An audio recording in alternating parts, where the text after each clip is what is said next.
Box 13, with the star of Paramount Pictures, Alan Ladd, as Dan Holliday.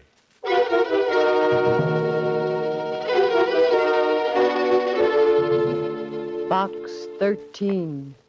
Box 13. Box 13. Box 13. Box 13.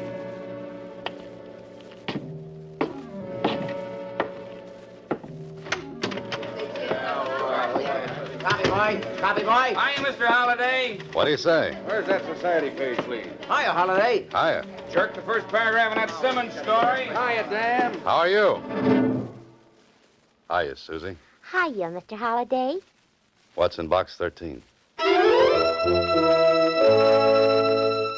You are listening to Box 13, starring Alan Ladd as Dan Holliday.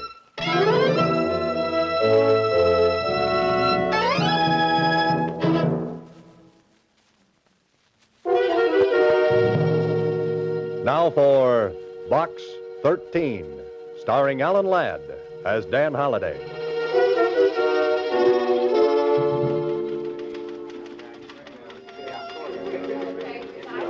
Well, here I am again, standing at the want ad counter of the Star Times, looking for what? An idea for a story. I could have stayed here as a reporter. I could have been searching for facts. Instead, I'm fumbling for fiction. Instead of a blonde, I'm meeting a deadline. Instead of Chanel number 5, I'm heading for a snip of printer's ink. Holliday, you're a dope. Mr. Holliday. What's that, Suzy? I said there's a letter in box 13 for you. It's special. Special? Special delivery. It was mailed only a couple of hours ago. Something like that could be important. Could be. Could be adventure. Could be. Could be a girl. Could be. By the way, Suzy, how come you're working so late this evening? Oh, my boss asked me to. He's paying me overtime. Time and 3/4. Time and 3/4? Mm-hmm. I held out for double time when he offered me time and a half. Well, what happened? Oh, we effected a compromise. Goodbye, Suzy.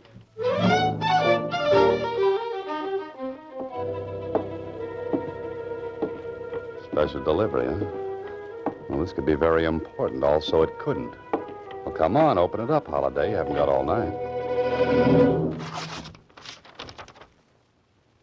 I'm in terrible trouble. Please come to room 718 at the Bradford Hotel. Hurry. Signed, Agatha Marsh. That sounds urgent.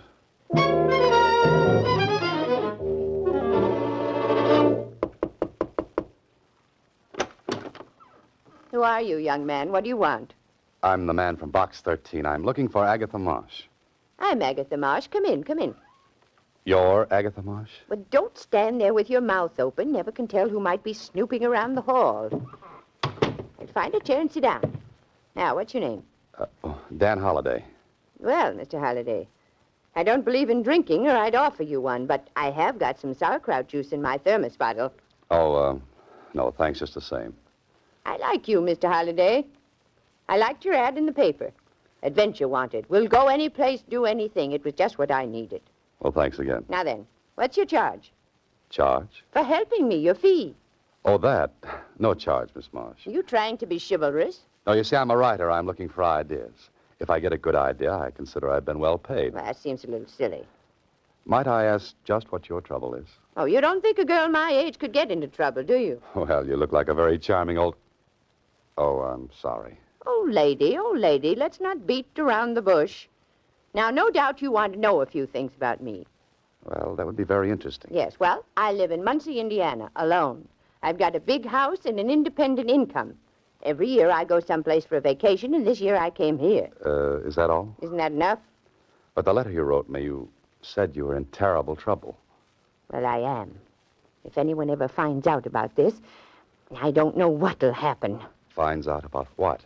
Come over here to the closet. I want to show you something.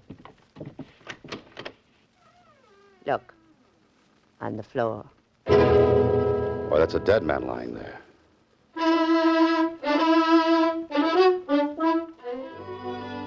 Well, this would make a good opening chapter for a story. Young man goes to help charming old lady who is in terrible trouble. Terrible trouble turns out to be a corpse. Corpse? Hey, wake up, Holiday. This is the real thing. Now do you believe me, young man? When did you find him? Just before I wrote you that letter. Before you wrote the letter. Why, that's hours ago. I know, but what could I do? What could you do? Miss Marsh, you could call the police. And get my name in the papers? Have all the folks back in Muncie know there was a dead man in my room? Oh, no. Miss Marsh, listen to me, please. There's a dead man in that closet. There's a law about dead men. We have to notify the police immediately. You can go to jail for hiding a body. Oh, fiddlesticks. But, Miss Marsh, look at this man. He's been shot at close range. There are powder burns on his coat. I know. I examined him before I wrote you. You see, I read all the current detective stories. Detective stories? This isn't a story. This is the real thing. I know. Why don't you try to prove that I did it? With what, a cap pistol? Now, you're a nice person, Miss Marsh, but this is going to be tough. Well, don't get so excited. A girl my age could kill a man if she wanted to. Rub him out, as they say in the murder mysteries. Please, Miss Marsh, be sensible. You've got a murdered man in your closet. Now pick up that phone and call the police right away. Mr. Halliday, in all seriousness, I can't do it. Think of what my lifelong friends would say. Yes, I know it doesn't look good. I can see the headlines now. Prominent Muncie pioneer woman found with dead body in hotel. Oh, please, Mr. Halliday, help me. Well, I don't know. This is a little out of my department. Just this once, Mr. Halliday. I've never asked for help before. I'm an old woman. Well, all right. What do you want me to do? I want you to help me get rid of the body. Get rid of the body? Now, look, Miss Marsh, you're not serious. You didn't mean that. Oh, you don't know me. I fully intend to get rid of that body. Okay, go right ahead. It's your corpse. And you're going to help me. No, I'm sorry. Try a bellhop. And have him snitch to the desk clerk. Besides, you advertised for adventure. But this isn't adventure. It's a nightmare. Come on, Miss Marsh. Let me notify the police. Now, there's a broom closet down the hall. That's very interesting. I just remember I'm meeting someone in the lobby. I'd take the body there myself, but I'm not strong enough. Goodbye, Miss Marsh. I'll scream. Go right ahead. The hotel detective will show up. Just a man I'd love to see. And I'll tell him you killed that man. Oh. Now, will you help me? Suppose we get caught. Then you'll help me. Now, wait a minute. You said we. Now, I'll open the door and watch the hole. Case the joint, as they say in the mysteries. And then you whisk the body into the closet. You're strong. You can do it. Oh, sure. I'm strong, all right. But not in the head.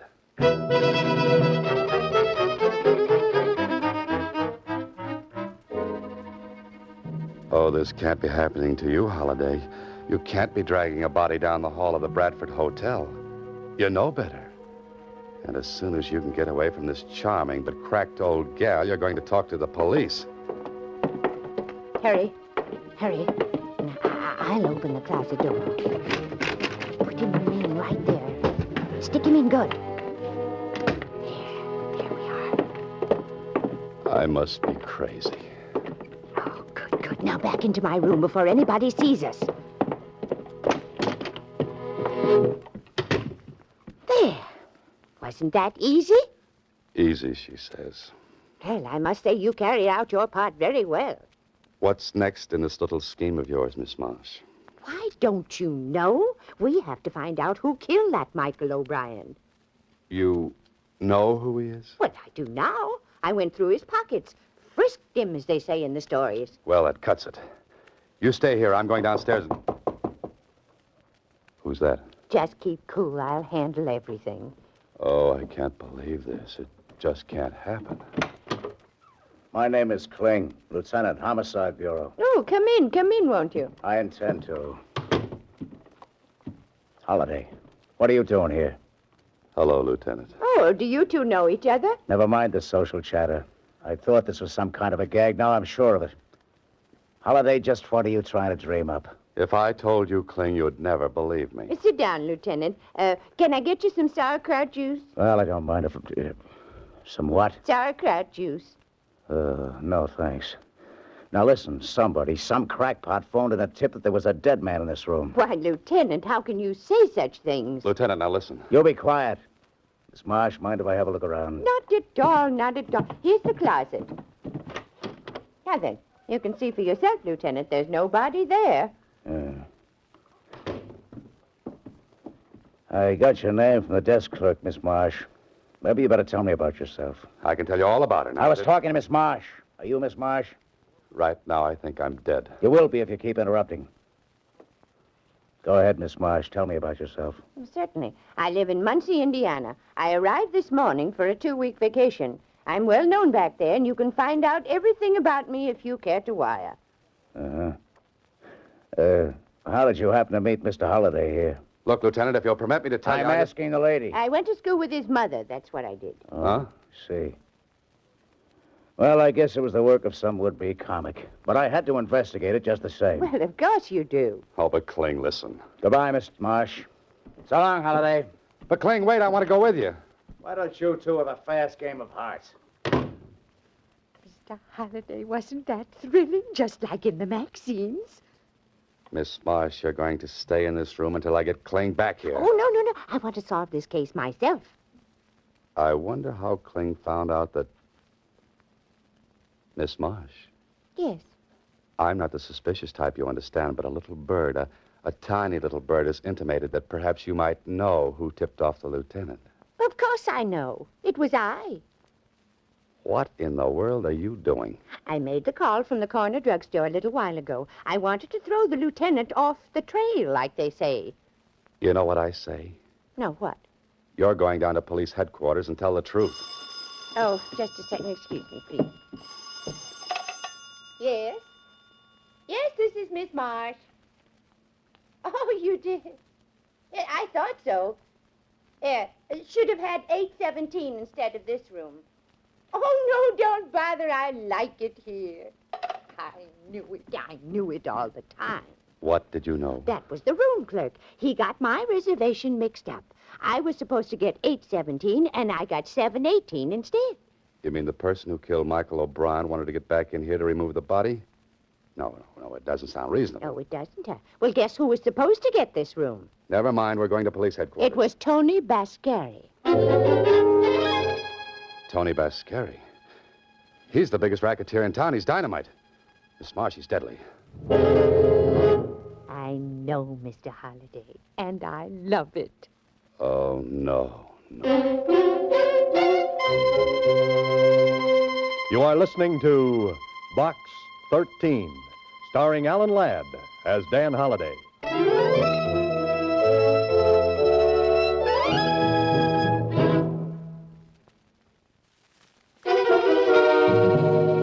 Now back to Box 13, starring Alan Ladd as Dan Holliday.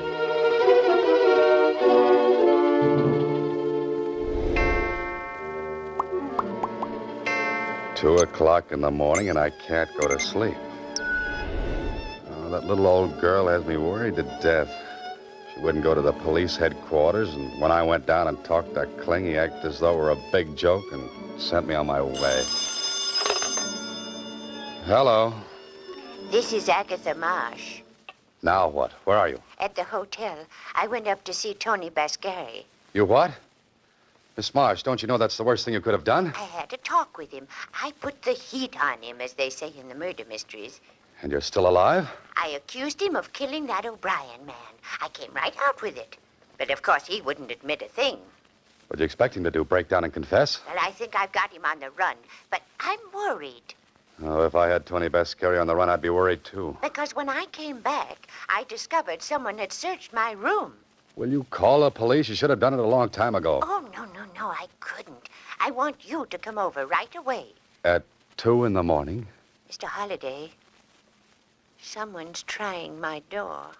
Hang up quick. Call the room clerk. But, Mr. Holliday, Hurry, I said.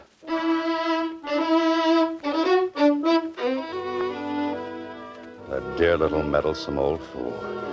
Into your clothes, Holiday, because here we go again. And don't forget your Boy Scout badge. You'll make the Beaver Patrol tonight.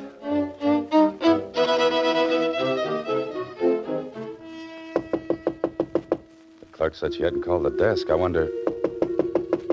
No, she would have screamed. Someone would have heard her. It's open. Cleaned out completely. No Miss Marsh, no clothes, no nothing, not even a piece of notepaper. Hey, what's this? Paper airplane. Like the ones I used to make in school. But why should she be making paper airplanes? Airplanes. The airport, that's where they took her.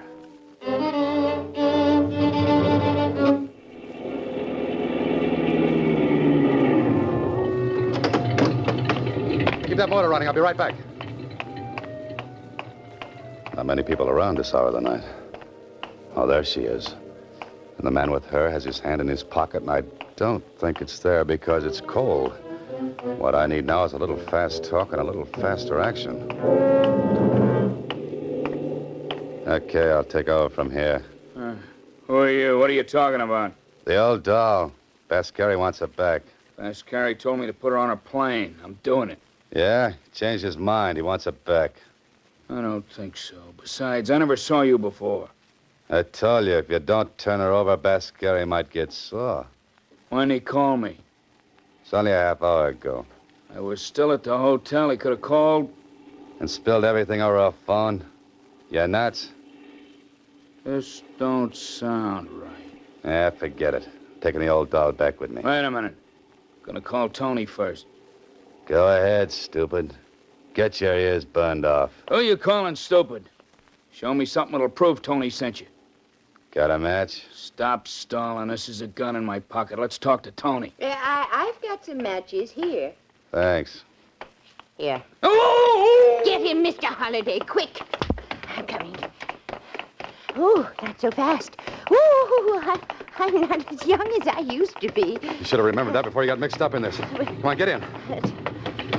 Would you push me? Driver, get out of here fast. What did you do to that guy anyway? I stuck him with my hat pin. I might have guessed it.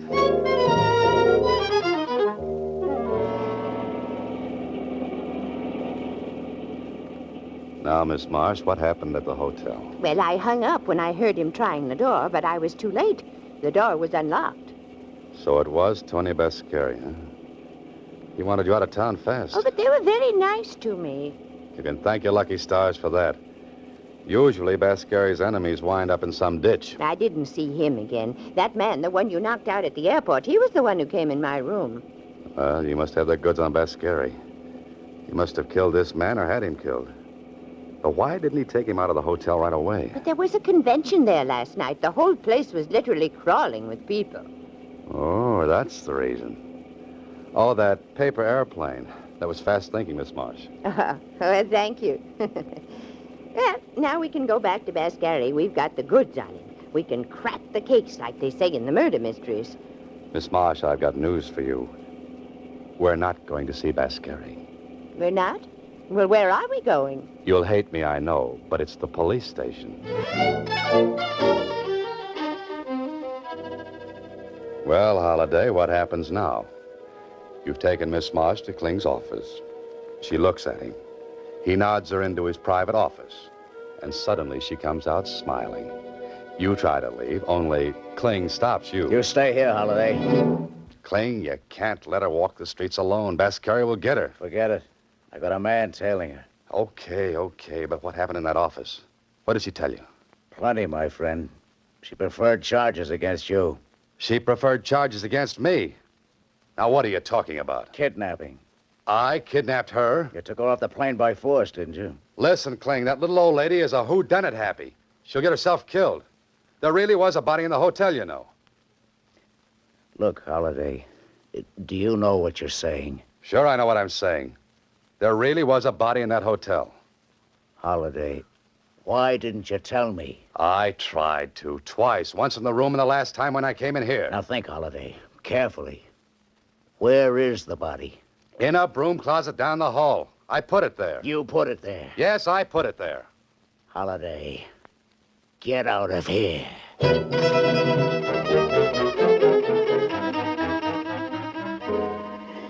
Well, Holliday, now you're fixed. Even Kling looked at you like those things in your belfry weren't bats. They're more like eagles. But you're in it now, so you've got to follow through. And that indicates a fast ride over to the Bradford Hotel. Oh, clerk. Hey, clerk. Yes? I'd like to find out who occupied Agatha Marsh's room the day before she did. That question is highly irregular. Oh? Then here's a $10 bill that's highly regular. Oh, let me think. She has 718. She checked in day before yesterday. Yes? The man who had the room before that was a traveling salesman in lady suits, I believe. He must have cut quite a figure.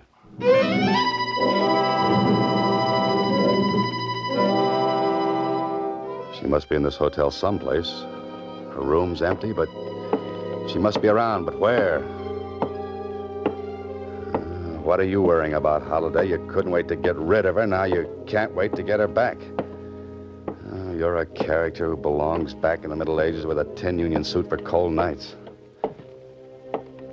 Yeah, she'll probably show up safely with that detective tailing her. The broom closet. Wonder if the dead man is still in there. He must be. Kling hasn't showed up yet. Oh, hello, Mr. Holliday. Miss Marsh, what happened? How'd you get in that closet? Isn't this thrilling? No, it isn't. There was a detective trailing me, but he was knocked unconscious. Sapped, as they say in the murder mysteries. And you were brought up here? By the same man who tried to put me on the plane. He hit the detective, put me in the car, and brought me here. Well, you two, what are we playing now? And where is the man I put on you, Miss Marsh? He was hit over the head, Lieutenant, but I'm sure he's all right now. This the closet where you said the body was? Was is right, Lieutenant. Here, let me take a look. You know what I think, Holiday? What?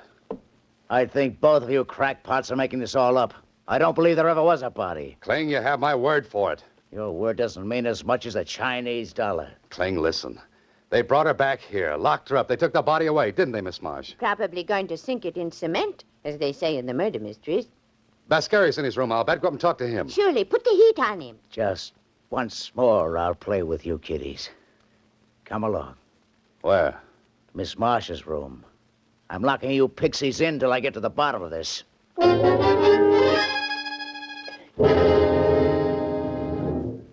Kling's been gone 15 minutes. I wonder what's happening up there. Not much. I haven't heard any shooting. No, haven't heard any.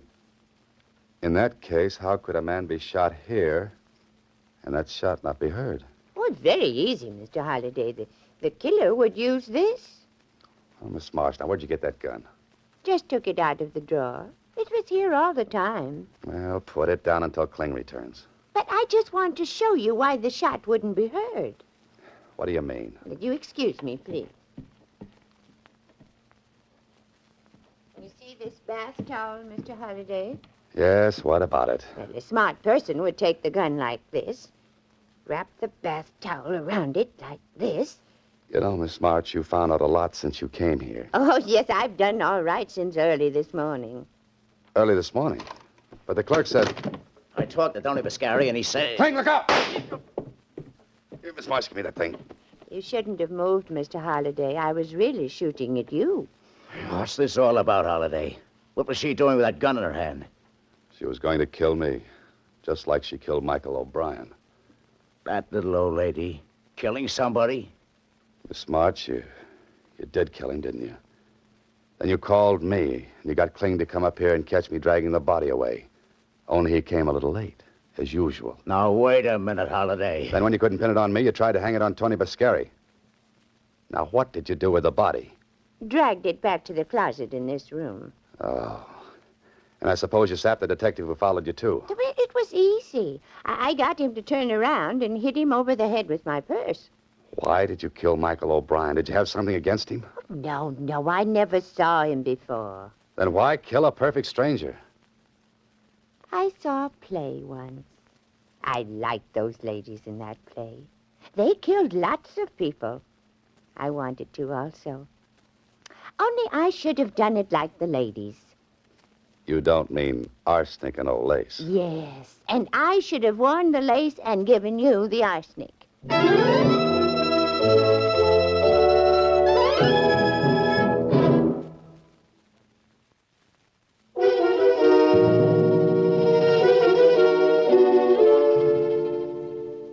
Well, Holiday, you're back in your apartment again. The sun is shining through the window, a sun you might never have seen again. You know, I've got an idea for you, Holiday. Give up this business and go into something quiet, like night watchman in a cemetery. Holiday. Well, what's that, Kling? They examined the old girl down at the psychopathic ward of the city hospital. She's batty as a loon. You're telling me. I saw that in her eyes when she wrapped the towel around that gun. But, what happened to Bascari and his stooge? When she heard he was in the room above, she tried to pin the body on him. Oh, so he tried to get her out of town in self-defense. Holiday, you're a very lucky, lucky guy. You can say that again and again. And again. Oh, just a minute. Hello, Mr. Holliday. Suzy, what are you doing up here in my apartment? Why aren't you down at the Star Times? Well, my boss and I have been talking about another compromise. Another one? He wants to fire me, and I want to quit. Oh, but Suzy, if you left the paper, what would I do for my mail? I was thinking maybe you'd like to hire a good combination stenographer and secretary, huh? That's you? That's me. Well, I don't know, Suzy, but as they say in murder mysteries, I'll have to think it over. You better think fast. Good help is hard to find. Goodbye, Suzy. Next week, same time, Alan Ladd stars as Dan Holliday in Box 13.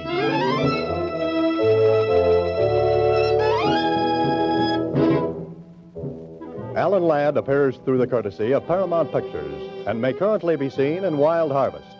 Box 13 is written and directed by Ted Hediger. Original music was composed and conducted by Rhodey Schrager. This is a Mayfair production.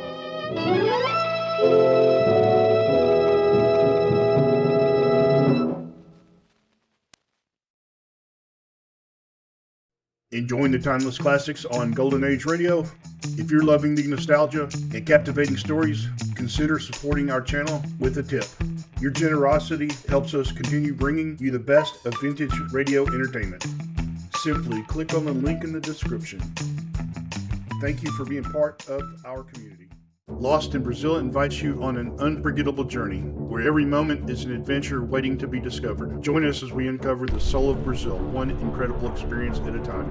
Click on the link in the description and embark on the ultimate Brazilian odyssey. You have been listening to Golden Age Radio, rumble.com/C/GAR, brought to you by G3PL.com. Don't forget to subscribe for more videos.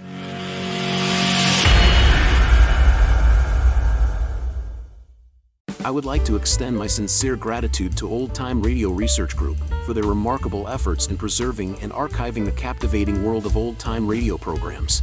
Their dedication to safeguarding these precious audio gems ensures that future generations can relish the enchanting stories, music, and entertainment of the past.